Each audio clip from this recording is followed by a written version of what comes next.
DanDaDan Season 2 Episode 5 titled We Can All Stay There Together, airing on July 31st, 2025 in the US and August 1st, 2025 in Japan, provides a moment of calm after the frenetic Cursed House arc of Episode 4.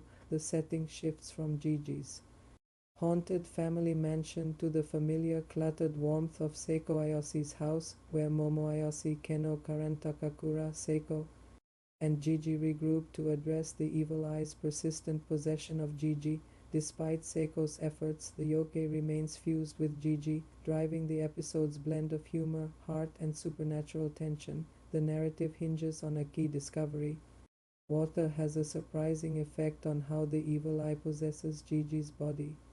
At Seiko's house, Momo, Okarun, and Seiko experiment with alternating hot and cold water, revealing that it triggers a personality switch between Jiji's gentle nature and the evil eye's malevolence. This leads to a comedic yet intense sequence in Seiko's backyard, where the group douses Jiji with buckets and hoses in a makeshift bath set up to stabilize his condition. The water's effect unveils fragments of the evil eye's tragic past as a sacrificed child, which Jiji, having glimpsed these memories, uses to advocate for coexistence rather than exorcism. His empathy anchors the episode, elevating him from quirky sidekick to a morally complex figure. Momo and Okarun's evolving bond adds emotional grounding. Subtle moments like Momo grabbing Okarun's hand during a tense discussion or their shared glances while planning highlight their deepening connection. Turbo Granny, the cantankerous yokai, grumbles through the water experiments, her snark lightening the mood.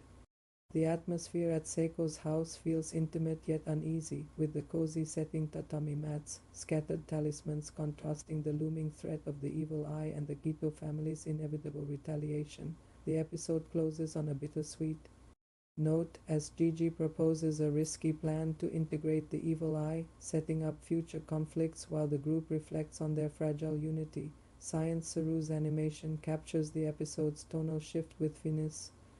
The setting of Seiko's house is rendered with warm, earthy tones and detailed clutter-stacked books, spiritual trinkets creating a lived-in, comforting backdrop. The water-based sequences stand out with fluid, luminescent ripples as hot and cold streams collide on Jiji's body, crafted in a painterly style that emphasizes visual texture.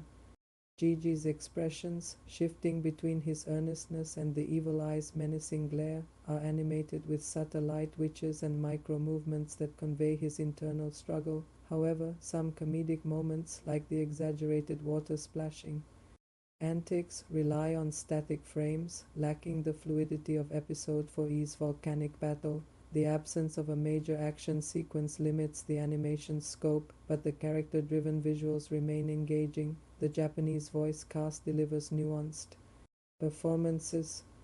Keito Ishikawa's Jiji is the episode's heart, his voice softening with empathy during the evil eye's backstory reveal and firming with resolve when proposing coexistence.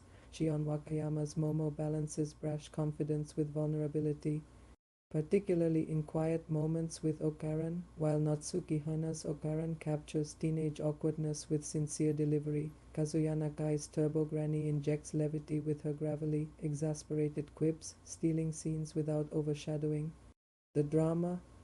The English dub, available on Crunchyroll, Hulu, and Netflix, keeps pace. Abby Trott's Momo and Aja Beckel's Okarun maintain the characters' chemistry, though Jiji's emotional plea loses a touch of nuance in translation. The episode's slower pace is both a strength and a weakness. The focus on Seiko's house and the water experiments allows for character development, particularly Jiji's moral dilemma and Momo Okarun's subtle romance. The water sequence, while humorous, overstays its welcome with repetitive gags, stretching the runtime. The back half gains momentum as Jiji's plan takes shape, but the lack of a significant supernatural threat makes the episode feel transitional. Compared to the manga, roughly chapters 48-50, the anime condenses Jiji's internal monologue, slightly reducing the depth of his decision to spare the evil eye. Still, the pacing effectively balances introspection with the series' quirky energy. The episode excels in character-driven storytelling. Jiji's empathy for the evil eye, informed by its tragic backstory, adds moral complexity, making his plea for coexistence a standout moment. The water-based discovery is a clever plot device, driving both humor and plot progression, with Seiko's deadpan instructions and Turbo Granny's complaints landing consistently. Momo and Okarun's understated romantic moments, fleeting glances, and hesitant touches add warmth that grounds the supernatural stakes. Science Saru's art direction, particularly the interplay of water effects and the cozy yet eerie setting of Seiko's house, creates a unique atmosphere that balances the series' wild energy with emotional depth. The quieter focus, while effective for character growth, risks feeling anticlimactic after the high-octane evil eye arc. The water experiment, though central, drags with repetitive slapstick, diluting its impact. The Keto family's absence, despite their looming threat, leaves a narrative gap that could have been bridged with a brief tease to sustain tension. Manga readers may notice the anime's trimming of Jiji's inner thoughts, which weakens the emotional weight of his choice compared to Yukinobu Tatsu's source material. The animation, while strong in character moments, lacks the visual spectacle of prior episodes, feeling less ambitious. DanDaDan Season 2 Episode 5 is a refreshing pause that prioritizes emotional resonance over chaos, using the water-based discovery to deepen Jiji's character and advance the group's dynamics.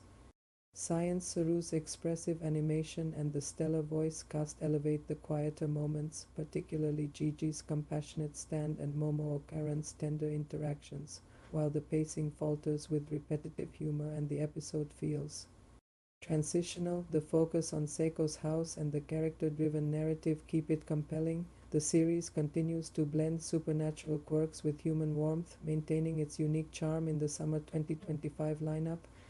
With Jiji's risky plan and the Keto family's shadow on the horizon, Episode 5 sets the stage for a thrilling return to form, promising more of DanDaDan's signature madness tempered by heart.